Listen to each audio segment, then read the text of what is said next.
Fala pessoal, tudo bem com vocês? Hoje nós daremos continuidade aos nossos estudos sobre o tipo penal e sobre a tipicidade. Mas dessa vez nós iremos regredir um pouco na história para entendermos melhor a evolução do conceito do tipo penal e da própria tipicidade.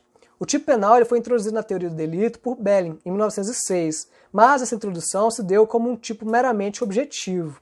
Para Belling, o tipo ele deveria abarcar tão somente os aspectos objetivos da ação humana, sem qualquer análise de juízo de valor, inaugurando assim um tipo penal neutro, sendo que a valoração da conduta ela pertenceria à antijuridicidade.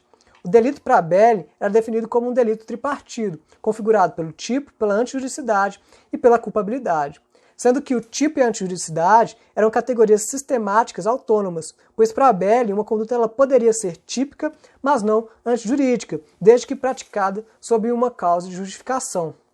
Com isso, concluiu-se que o tipo era apenas um indício da ilicitude, ou seja, a teoria ela consagrava a tipicidade como uma ratio cognoscendi da ilicitude. A culpabilidade, por sua vez, nessa teoria, era uma culpabilidade psicológica, comportando então os elementos subjetivos do delito, quais sejam dolo e culpa, que nada mais era do que uma relação psíquica entre o sujeito e o fato por ele cometido. A bem da verdade, voltando aqui à análise da ratio cognoscendi, foi Maier, com a sua doutrina neocantista, quem expressou com maior vigor o caráter indiciário da tipicidade com relação à ilicitude. De acordo com a sua construção, a tipicidade é a mais importante base cognitiva da ilicitude, e ela se comportaria a esse respeito como fumaça e fogo, ou seja, onde há fumaça, provavelmente há fogo. A existência de um fato típico, então, indicaria a possibilidade de este também ser antijurídico, mas com ele não se confundiria, porque a antijuridicidade é a contradição da realização dessa conduta proibida com o ordenamento jurídico como um todo, que é composto pela ordem normativa e os elementos permissivos. As doutrinas neocantistas, capitaneadas por Maier, Metzger e Sauer, introduziram a ideia de valor na teoria do delito, inclusive na elaboração do tipo penal, refutando então a concepção meramente objetiva e formalista de Belling. Isso porque, segundo esses autores, a descrição da conduta proibida pelo legislador nunca era realizada sem recorrer a elementos subjetivos, como, por exemplo, o especial fim de agir, presente em algumas descrições típicas, e também os elementos normativos do tipo, como o conceito de fraude e funcionário público, que, por óbvio, careceriam de um juízo de valor. Em sentido absolutamente oposto, em 1889, com Merkel, surgiu o sistema bipartido do delito e a teoria dos elementos negativos do tipo. Por essa teoria, todo fato típico era também um fato antijurídico, pois o tipo penal devia conter toda a matéria proibida e antijurídica. E aí, essa matéria proibida e antijurídica ela era composta por duas partes. Uma parte positiva, correspondente à completa realização dos elementos objetivos, subjetivos e normativos do tipo, e uma outra negativa, correspondendo à ausência de causas de justificação. Nesse sentido, no crime de homicídio, por exemplo, tipificado no nosso Código, no artigo 121, que descreve a conduta de matar alguém, nessa teoria, você deveria então ter subentendido que matar alguém é crime, salvo em legítima defesa, estado de necessidade, etc. Vejam, portanto, que o conceito do tipo de injusto já englobaria a análise das justificantes.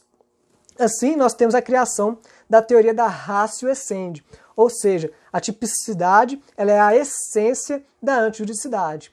Para Zaffaroni, essa teoria dos elementos negativos do tipo ele foi um passo atrás com relação à teoria de Belling, pois ela esvaziaria a ilicitude, reduzindo ao mero problema criminal, ela conduziria à doutrina do dolus malus e ela levaria também a uma teoria limitada da culpabilidade, além de dificultar a punibilidade do partícipe. Posteriormente, com o finalismo de Welzel, o conceito analítico de crime voltou a ser tripartido. E aí houve o deslocamento do dolo e da culpa para o tipo penal e também o tipo voltou a ser indiciário da ilicitude. Quanto à culpabilidade, essa passou a ser meramente normativa.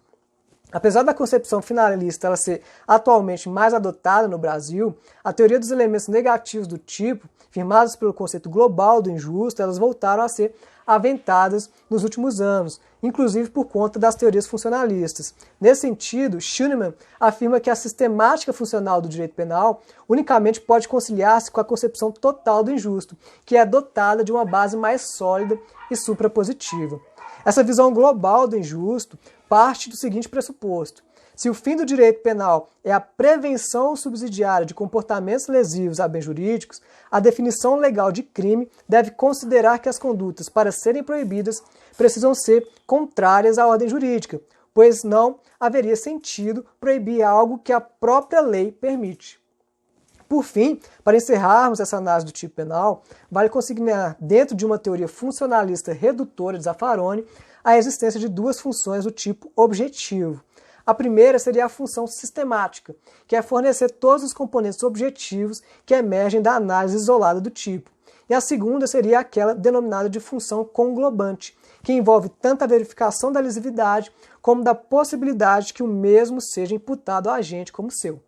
Pela teoria da tipicidade conglobante, o juízo de tipicidade exige, além da tipicidade legal, que seria o enquadramento formal do fato à norma, a verificação do alcance proibitivo da norma, que não pode ser considerada isoladamente, mas conglobada com a ordem jurídica.